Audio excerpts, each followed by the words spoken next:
Respected viewers, आदाब व सलाम अर्ज है।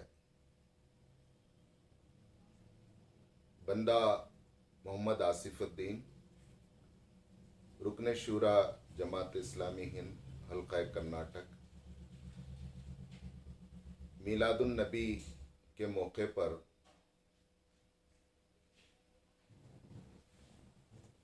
एक मैसेज हम आपको देना चाहते हैं।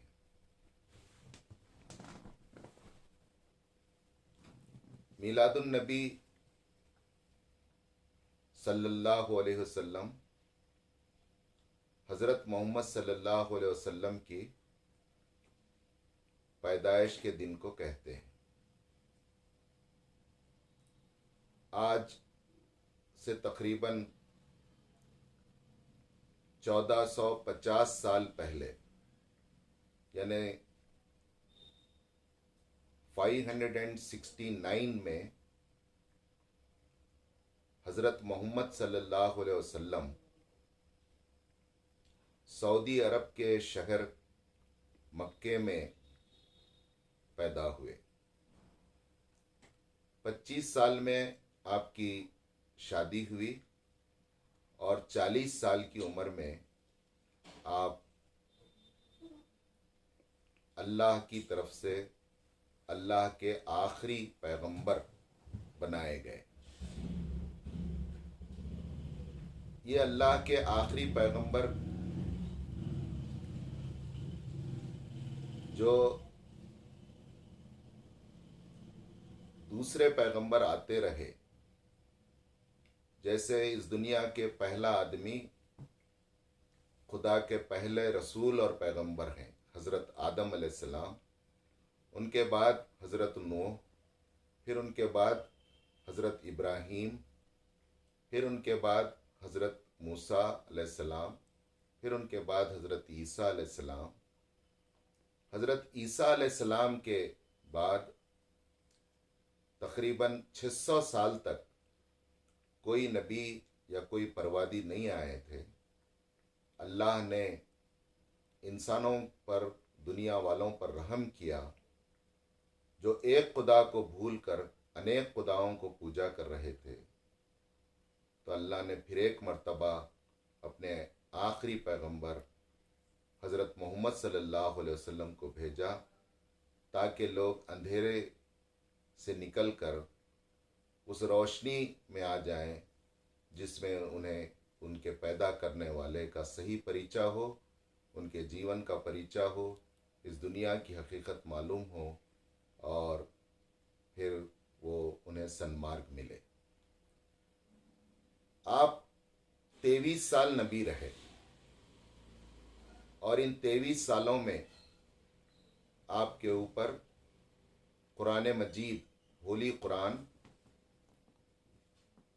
हज़रत जिब्रील अलैहिस्सलाम के ज़रिए वही की गई, नाजिल की गई। ये कुरान अल्लाह के अल्फाज हैं, लेकिन आपकी ज़बान से पूरी दुनिया को सुनाया गया और इस कुरान की हिफाजत की जिम्मेदारी अल्लाह ताला ने ले ली और इसमें कोई कमी और बेशी चाहे तो भी कोई नहीं कर सकता। हज़रत मोहम्मद सल्लल्लाहु अलैहि वसल्लम पूरी इंसानियत के लिए रहमत और एक मोहसिन बनाकर भेजे गए और इस हैसियत से वो सरवरे आलम सल्लल्लाहु अलैहि वसल्लम कहलाए कि पूरी दुनिया वालों की हिदायत के लिए आप भेजे गए। सिर्फ मक्के वालों के लिए नहीं, सऊदी अरब वालों के लिए नहीं, बल्कि क़ियामत तक पैदा होने वाले तमाम इंसानों के लिए आप रहबर, हादी और अल्लाह के आखिरी पैगंबर बनाकर भेजे गए। अगर किसी को ईश्वर का परिचय चाहिए और खुदा का सही तारुफ चाहिए, अपनी हैसियत और पोजीशन मालूम करना चाहिए और ये दुनिया क्या है, इसका आगाज़ क्या, कहाँ से होता है और इसका अंजाम क्या है और इस इंसान का ताल्लुक़ दुनिया से क्या है और दुनिया का ताल्लुक़ इंसान से क्या है, ज़िंदगी क्या है, मौत क्या है, फिर मौत के बाद की ज़िंदगी क्या है, ये सारी चीज़ों को बताने वाले, अल्लाह की तरफ से बताने वाले, वो अल्लाह के परवादी कहलाते हैं। तो अल्लाह ताला उन्हें सेलेक्ट करते हैं। 40 साल की उम्र में आपको परवादी सेलेक्ट किया गया। कोई परवादी पहले से कोई कोशिश नहीं करता, उसे 1 मिनट पहले ये नहीं मालूम होता कि मैं परवादी बनाया जाने वाला हूँ। परवादियों में और दूसरे लोगों में यही फ़र्क है। दूसरे लोग बड़े बनने के लिए पढ़ते लिखते हैं, लीडर बनने के लिए कोशिश करते हैं, लेकिन परवादी को 1 मिनट पहले ये नहीं मालूम होता कि वो परवादी बनने वाले हैं। वो कोई तैयारी नहीं करते, बल्कि अल्लाह ईश्वर उनको परवादी बनाने के लिए पैदा किया था और 40 साल की उम्र में उन्हें फरिश्ते के ज़रिए बताया गया कि तुम अब परवादी बनाए गए। हज़रत मोहम्मद सल्लल्लाहु अलैहि वसल्लम जब दुनिया में परवादी बनाए गए तो दुनिया खुदा को भूले हुई थी और फिर वहाँ पर जुल्म और ज़्यादती थी। हर ताकतवर कमज़ोर को दबा लेता, मुसाफिरों को लूटा जाता, लॉलेसनेस था, कोई कानून और कोई रीति नहीं थी। लड़कियों को जिंदा दफन किया जाता और आदमियों को जिस तरह बाजार में तरकारी मिलती है, इस तरह आदमियों को जानवरों की तरह, तरकारी की तरह बेचा जाता, खरीदा जाता, गुलाम बनाया जाता। ऐसे हालात में आप आए और आकर आपने 3 बंच ऑफ थॉट्स, 3 विचारधाराएं आपने देकर इंसान के जीवन के अंदर एक परिवर्तन लाया।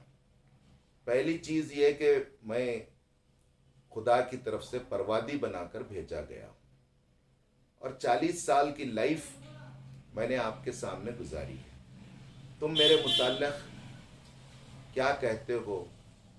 पूरे शहर वालों ने गवाही दी कि आप अमीन हैं, आप सादिक हैं, आप अमानतदार हैं, शरीफ ख़ानदान के शरीफ होनहार बेटे हैं, हम आपसे खैर की उम्मीद रखते हैं। तब आपने कहा कि खुदा ने मुझे परवादी बनाया है। देखो, हम एक खुदा की इबादत करें जिसने हमको और हमसे पहले वालों को और इस पूरे जगत को जिसने अकेले पैदा किया। वही हमारा खालिक है, परवरदिगार है, पालनहार है। हमें उसी की इबादत उस तरह करना चाहिए जिस तरह मैं बता रहा। फिर यह दुनिया 2 दिन की है, इसमें खुदा की पसंद क्या है, नापसंद क्या है, मुझे बताया गया है। जो खुदा के इच्छा के अनुसार जीवन गुजारेगा, मरने के बाद उसे उसका रिवार्ड जन्नत यानी स्वर्ग की शक्ल में मिलेगा, और जो खुदा के इच्छा के अनुसार जीवन नहीं गुजारेगा, मरने के बाद उसे सज़ा मिलेगी और वो नर्क में जाएगा। मरने के बाद की ज़िंदगी हमेशा हमेशा की ज़िंदगी है, जहाँ इंसान को कभी मौत नहीं आएगी। ये ऐसे हालात में ये पैगाम रखा गया जहाँ 360 आइडोल्स, मूर्तियों की पूजा मक्के में की जाती थी और लोगों को आपने ये पैगाम दिया, एक खुदा, एक इंसान और सबके लिए एक system of life, way of life होनी चाहिए। और इसी आधार पर आपने लोगों को ऐसे बदला, जो जिंदा बेटी को दफन करते थे उनसे कहा कि बेटी किसी के घर पैदा हो तो वो रहमत है, और किसी के पास 3 लड़कियां हों और उन्हें खिलाए पिलाए परवरिश करे और उन्हें शादी कर दे, तो वो और मैं दोनों स्वर्ग में साथ साथ रहेंगे जैसे ये 2 उंगलियां। पूछा अगर 2 बेटियां हों तो कहा कि हाँ, वो भी जन्नत में मेरे साथ रहेगा। लिखने वाले लिखते हैं, अगर उस वक्त पूछा जाता अगर 1 बेटी हो तो कहा जवाब मिलता कि वो भी जन्नत में जाए। कहा कि बेटी रहमत है, और खुद कहते कि मैं बेटियों वाला बाप हूँ। तो बेटियों की कदर, औरत की इज्जत को आपने बढ़ाया, गुलामों के सिस्टम को आपने ख़त्म किया। अगर तुमसे कोई पाप हो जाए, गुनाह हो जाए, तो कहा कि तुम तौबा इस तरह करो कि तुम एक गुलाम को आज़ाद करा दो, अल्लाह तुम्हारे पाप को धो देगा। और इस तरह गुलामों को लोग खरीद कर आज़ाद करते, छुड़ाते, और आखिर में आपने कहा कि देखो, मेरे आने का मकसद ये है कि इंसान को इंसान की ग़ुलामी से छुड़ाकर उसके हकीकी पैदा करने वाले खालिक की ग़ुलाम बना दो, और वो खालिक का ग़ुलाम बनकर पूरी आज़ादी के साथ खुदा की बंदगी, अदल और इंसाफ के साए में ज़िंदगी, खुशहाल ज़िंदगी गुजारे। आज सिर्फ हमारे हिंदुस्तानी समाज को नहीं, बल्कि पूरी दुनिया को हज़रत मोहम्मद सल्लल्लाहु अलैहि वसल्लम की तालीमात की ज़रूरत है। इसी बात को बर्नार्ड शॉ ने कहा था कि अगर आज मोहम्मद सल्लल्लाहु अलैहि वसल्लम न भी हों, अगर उनकी तालीमात पर अमल किया जाए तो दुनिया में पीस कायम होगा। माइकल हार्ट ने जो किताब लिखी, the most preferential personalities in the world, उसमें 100 लोगों को इनलिस्ट उन्होंने किया, और सबसे पहला नंबर जिसे दिया एक क्रिश्चियन लिखने वाले ने, वो हैं द मोहम्मद सल्लल्लाहु अलैहि वसल्लम। और ईसा अलैहिस्सलाम को उसने 6 नंबर पर रखा। उसने इसका रीज़न ये बताया कि पूरी ह्यूमन हिस्ट्री में सिर्फ 23 ईयर्स के अंदर लोगों के विचार को बदलना, लोगों के आचार को बदलना, इंसान के सोच को, दिल और दिमाग को बदलना, और उसके एंगल ऑफ थिंकिंग को बदलना, और उसके बिलीफ और फेथ को बदलकर, उसको अंदर से बदलकर उसकी पूरी पर्सनालिटी को ट्रांसफॉर्म कर देना, और फिर इन पर्सनालिटीज़ के ज़रिए से एक खुशहाल समाज बनाना, और फिर ऐसे समाज को एक ऐसा स्टेट फराहम करना जिसकी बुनियाद अदल पर, जस्टिस पर हो, खिस्त पर हो, और जिसकी बुनियाद इंसानी मसावात पर हो, अदल और इंसाफ पर हो, जहाँ औरतों के हुकूक़ का तहफ़्फ़ुज़ हो, अल्लाह के क़ानून को जारी व सारी किया जाए। हज़रत मोहम्मद सल्लल्लाहु अलैहि वसल्लम के कारनामों में ये चीज़ है कि आपने सिर्फ तालीम ही नहीं दी, आपने जो तालीम दी, इस ज़मीन के ऊपर उसे रूल ऑफ द लॉ बना दिया। और आपके बाद खुलफाए राशिदीन ने 30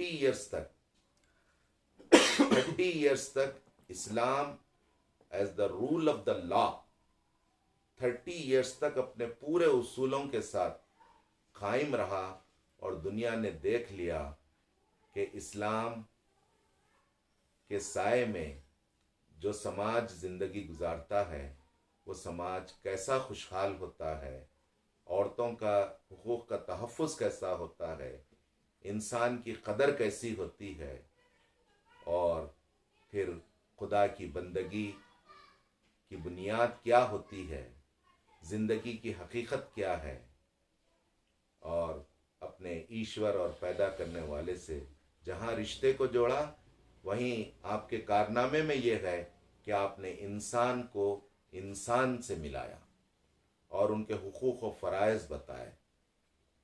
बाप, वालिदैन और औलाद के हुकूक़ व फ़राइज़ बताए, बीवी और शोहर के हुकूक़ व फ़राइज़ बताए, बेटा और बेटी के हुकूक़ व फ़राइज़ बताए, पड़ोसी के फ़राइज़ बताए।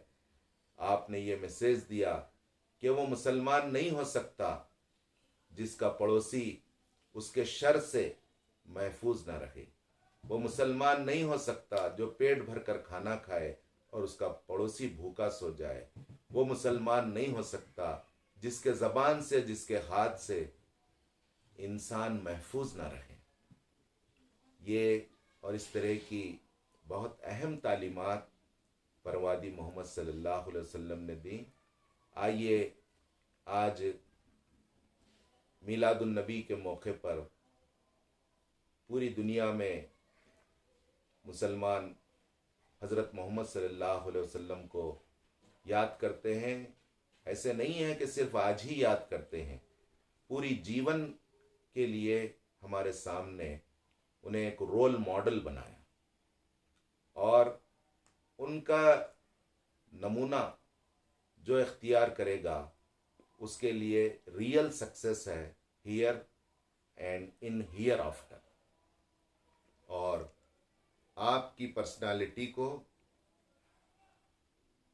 खुदा से लिंक करने वाली पर्सनालिटी है ये, और आपको अल्लाह ने आखिरी पैगंबर बनाया। दुनिया ख़त्म होने तक अब कोई पैगंबर नहीं आएगा। कुरान को महफूज कर दिया। अगर किसी को सही गाइडेंस चाहिए तो वो परवादी मोहम्मद सल्लल्लाहु अलैहि वसल्लम के जीवन को पढ़े और कुरान को पढ़े। हमने सब कुछ पढ़ा और अपने पैदा करने वाले को नहीं पहचाना, अपने आप को नहीं पढ़ा और इस जगत को नहीं पढ़ा और इससे हमारे रिलेशन को नहीं पढ़ा, तो हमारे जीवन में एक बहुत बड़ा गैप है।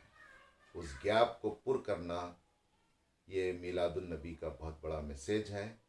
आइए इस बड़े और अहम मैसेज के ज़रिए से हम समाज में एक बड़ा रिफॉर्म ला सकते हैं। आज हम सबको इसकी ज़रूरत है। Thank you.